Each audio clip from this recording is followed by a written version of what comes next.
Nah, lumayan warnanya. Jadi permen jahenya yang tadi saya habis makan rasanya masih ada di tenggorokan. Inilah menu makanan pertama saya hari ini.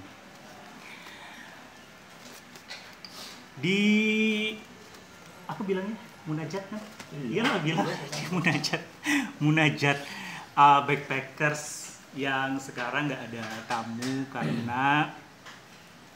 karena pandemi ya Ki. Ya, Karena pandemi, dan kemudian Kuki dan stafnya di sini berusaha untuk terus bergerak mencari makan dengan membuat rempah Nusantara. Saya pesan ini 15.000 kan Ki? Masih ada ya? 15.000 harganya. Unboxing. Ini sini. Ya, ini besek. Aduh. Oke, lihat dalamnya. Ki, kamu terangin Ki dong. Ki. Jadi nasi, kan bener kan? Ya. Nasi terus kecombrang sambal Itu ya. Sambal kecombrang, sambal mata, kecombrang, emping. Ntar kita hitung berapa emping isinya. Oke. Itu Ini pelecing. Beh, Kangkung. sehat sekali saya. Pelecing kangkung, ini ayam ya. Ayam betutunya. Ayam betutunya. Ini oke. Nasinya. Nasinya jatuh. Sebenarnya saya lebih doyan ayam kampung, tapi ya kita nikmatin. Ayamnya lebih mahal. Iya, tentu mahal lah ayam kampung ya. Aku lebih ini. Ki, kamu ngomong Ki, ngomong ya. Ngomong apa aja? Ini Uki. Aku anu dulu. Wah, kok sama Ki baju kita Ki? Aku siapin makan aja dulu. Nih Ki, ngomong Ki. Ngomong apa ya? Apa aja? Jangan yang hari ini kita menunya ayam betutu. Jangan diulangin. Karena kenapa ayam betutu? Karena kita kan konsepnya rempah Nusantara nih. Sebelumnya lebih ke masakan Minang itu Padang. Ini mulai ke masakan Bali. Jadi kita mulai dari jukut pelecing sebetulnya, sama kangkung, ada kacang, ada cabenya, terus ada ini ayam betutu, juga sambal mata tentunya. Ya. Kan kamu Yang udah lama susah di sini cari kecombrangnya sih. Combrang ya? Tadi kita keliling 2 pasar baru nemu, karena sebetulnya ada cuma agak berebut gitu. Banyak yang suka ternyata sekarang. Di pasar mana kamu nih beli bahan-bahan ini? Awalnya di pasar Beringharjo, pastinya di pasar Beringharjo di bagian sayur-sayuran gitu. Kalau di situ nggak ada, baru lari ke pasar Patu. Oke. Terus kan kamu udah berapa minggu di usaha ini? Mungkin sudah 1 bulan lebih ya. Kita mulai tanggal berapa itu ya? Kita terakhir terima tamu kita check out itu tanggal 15 Maret. Tanggal 15 Maret tamu terakhir check out. Habis itu pandemi kan, udah disarankan tidak ada pergerakan manusia dari satu tempat ke tempat lain kan. Akhirnya benar-benar nggak ada tamu. Terus beberapa tamu yang sudah booking itu banyak yang semuanya cancel. Dan kita bicarakan dengan mereka, kita bikin reschedule aja. Sudah ada beberapa tamu yang reschedule untuk tahun baru. Tahun baru Desember. Ya udah deh, gak apa-apa. Oke, kita tunggu tahun baru.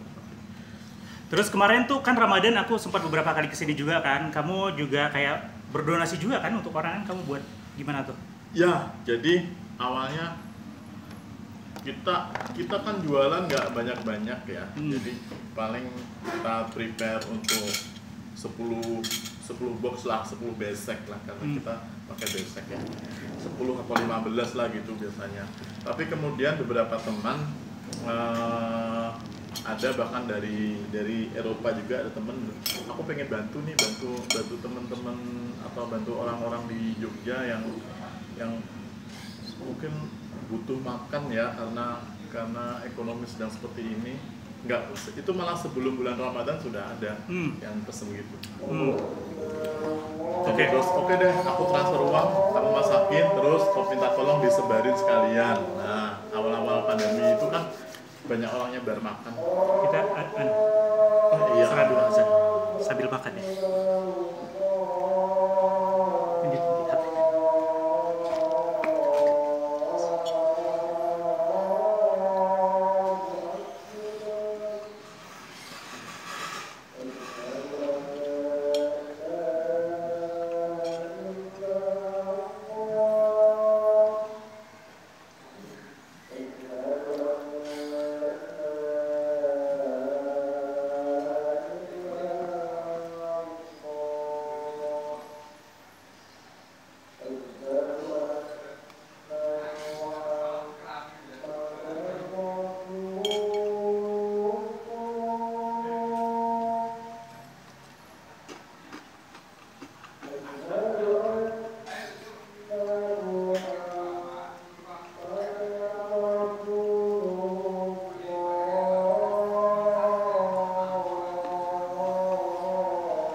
Ganti tuh sholatlah di rumah saja. Sini nggak ya? Tetap ya? Di azannya. Kan ada di mungkin beberapa masjid diganti kan yang pas hayya 'alas sholat kemudian diganti fi buyutikum. Enggak. Mungkin nggak dapat informasi itu.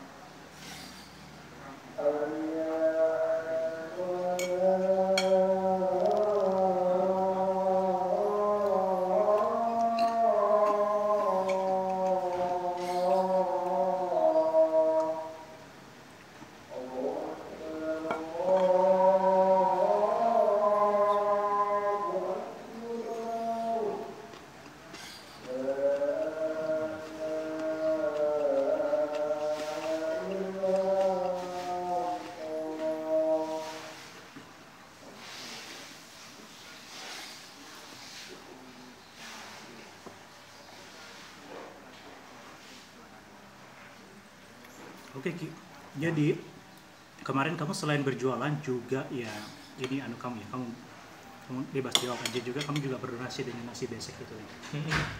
Yang berdonasi bukan aku sih, dari teman-teman. Jadi seperti dikasih amanah gitu, kayak aku bikinin 50 besek, aku bikinin 20 gitu. Untuk nanti disumbangkan ke siapa terserah kamu. Terserah aku disebarin. Ada juga yang minta dikirim kemana gitu. Ada juga gitu. Dan ya udah kita bikinin. Hitung-hitung ikutan beramal juga kan, maksudnya ikutan berkegiatan seperti itu. Betul. Ki, pedas lumayan. Enggak enak seger karena aku suka kecombrang. Jadi gini, ya aku pernah bilang ya, kalau sambal biasa gitu, nanti biasanya aku akan sakit perut. Mungkin ini juga akan sakit perut, tetapi untungnya ini ada kecombrangnya juga. Jadi ada nilai plus lah aku ini. Ini kecombrangnya, ini kecombrangnya. Kamu gimana ngejelasin rasa kecombrang tuh? Kalau di aroma yang aku rasakan wangi, jadi apa ya? Wangi. Serai. Dia batang serai ya. Bentuknya. Aromanya coba kamu. Enggak beda. Kita menjelaskan apa kalau bisa menjelaskan susah. Wanginya Susah. Ya wangi bunga gitu. Wangi bunga ya. Kecombrang. Jadi kamu belinya per buahnya, per batangnya itu. Per batang. Udah nggak ada sih tonton. Ngomong-ngomong tentang kecombrang. Jadi kita ini serba spontan. Jadi di Jahe Gula ada. Beberapa waktu yang lalu Mas Miyoshi dari Bali itu dia spesial edisi Lebaran gitu kan.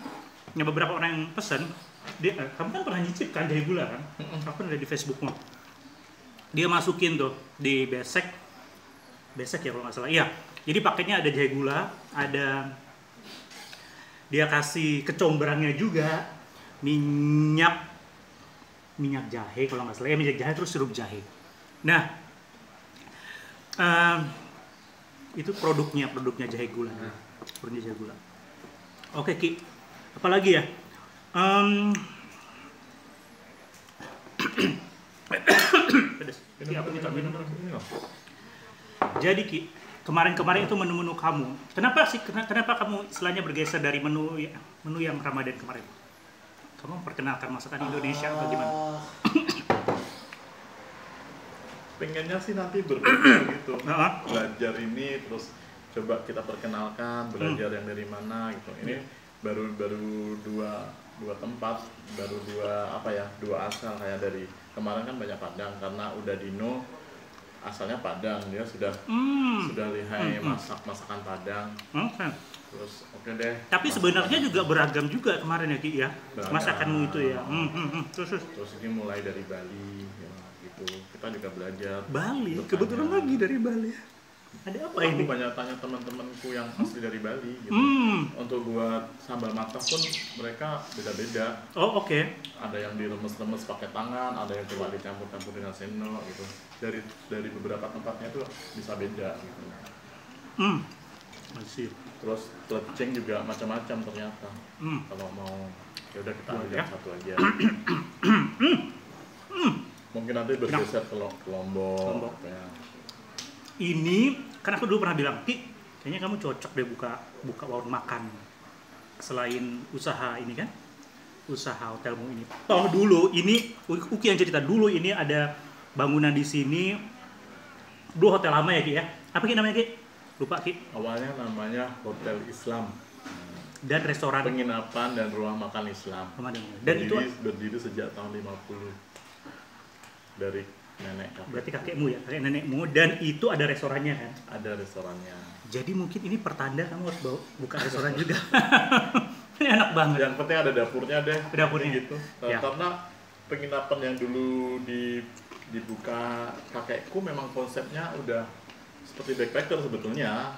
Zaman dulu itu kan yang namanya penginapan kalau tahun 50-an, kalau aku dengar ceritanya ya, itu seperti orang yang menyediakan rumah, terus menyediakan tempat apa ya, bukan kamar sebetulnya, kayak tempat luas buat tidur rame-rame gitu, dan yang datang ke situ biasanya pedagang, ada yang dari pulau lain, dan kebanyakan dari Pulau Sulawesi waktu itu yang mampir ke sini. Terus kan ini Malioboro ini kan pusat ekonomi ya, nah itu kayak ke pasar Beringharjonya kemana gitu, itu udah, dan tamunya di situ saling interaksi, bukan tamu yang masuk kamar ngilang terus keluar gitu, enggak. Jadi interaksi antar tamu, informasi juga didapat di situ gitu. Nah sebetulnya konsepnya udah backpacker banget kan, kayak kita kalau nginep di backpacker terus ketemu temen backpacker lain, bisa ngobrol tentang kuliner, tentang tempat wisata mana yang, atau cari apa trik-trik murah itu kan sama sebetulnya, ternyata udah dari dulu ada gitu loh. Dan namanya kalau nggak salah dulu namanya sering dibilang tuh kayak pondok boro, orang pengembara yang memboro itu kan. Mereka ketemunya di situ. Pengembara ya. Kebetulan nenekku buka tempat seperti itu, terus hobinya juga masak, terus masakan Jawa, tapi kan akhirnya ya penginapan dan rumah makan Islam. Dan turun-menurun sampai dipegang ayahku, namanya masih Islam, terus kemudian dikontrakkan, lama tutup, buka kembali karena kayak aku harus membuat izin baru, udah ganti nama sekalian aja. Dan dulu itu aslinya hotel yang kamu bilang itu hotel apa, Islam, sampai depan Malioboro ya, jalan itu Malioboro. Pintunya di Malioboro. Pintunya memang pintunya di depan Malioboro. Depan Malioboro yang sekarang orang-orang kalau belanja jalan di situ ya, jalan kaki di situ. Gitu. Pedes. Seger Ki. Jadi kamu pernah dimimpiin kakekmu atau bagaimana? Dimimpiin enggak deh. Aku nggak pernah dikasih firasat mimpi-mimpi gitu, enggak. Tapi sebetulnya aku yang pengen banyak lebih tahu gitu loh. Ini kita asalnya dari mana sih gitu, kayak sejarahnya kayak apa sih. Aku lebih suka menelusuri gitu, dan apa ya, jadi tahu banyak gitu. Ternyata ada family yang telahnya luas, telahnya melebar sampai di Suriname ada. Oh iya? Itu yang kayak telah Ronodirjo itu yang aku pakai namanya di belakang. Itu ternyata kalau aku klik di Facebook nama Ronodirjo itu di mana Suriname itu banyak banget. Tapi susah untuk menghubungkan. Mungkin kalau dulu pernah sih lebaran sekali pernah ada setelah itu pernah ngadain pertemuan. Tapi ya nggak kenal gitu. Nah, sukses ya, Kip. Ya, amin, doanya. Aku juga lagi berpikir keras untuk strategi pariwisata kita bagaimana sih ini gitu. Katanya ini sudah mau buka, ternyata memang aku juga pikir belum berani sih kalau buka sekarang karena masih riskan ya dengan pandemi ini. Jadi memang diundur sampai tanggal 30 Juni kayaknya juga kita juga bisa persiapan bagaimana mengatur physical distancing atau new normal yang aku syuting itu ya. Oke, udah siap-siapin ya. Nih, dulu nggak ada gini ya, Ki? Dulu pakai itu. Dulu bablas gitu ya, terus aja meja. Sekarang ada kayak kacanya gitu buat apa sih namanya, protect. Ya biar nggak nyiprat lah ya. Biar nggak nyiprat. Yang nyiprat semoga duitnya aja, Ki ya. Oke. Ya kayak persiapan kayak gitu sih, perlu waktu juga kan kalau tiba-tiba buka terus kita belum siap yang begitu. Ya. Bagaimana kita memprotek diri kita dan bagaimana kita menjamin tamu aman gitu. Itu juga. Ya. Padahal tamunya udah ngeyel, udah pada pengen datang ke sini. Kita larang. Dan untuk melakukan penghematan kamu udah lama kayak mematikan mungkin lampu di atas ya. Oh iya, itu jelas. TV kabel. TV kabelnya enggak off kan. Jadi hanya internet aja karena penting. Lampu-lampu kipas angin kan juga nggak nyala, nggak ada tamu. Hanya lumayan tuh. Lumayan ya. Dan nanti aku numpang work di sini ya, Ki. Oke, makasih. Terima kasih. Ya, kasih Uki. Dikit lagi habis. Saya coba habisin.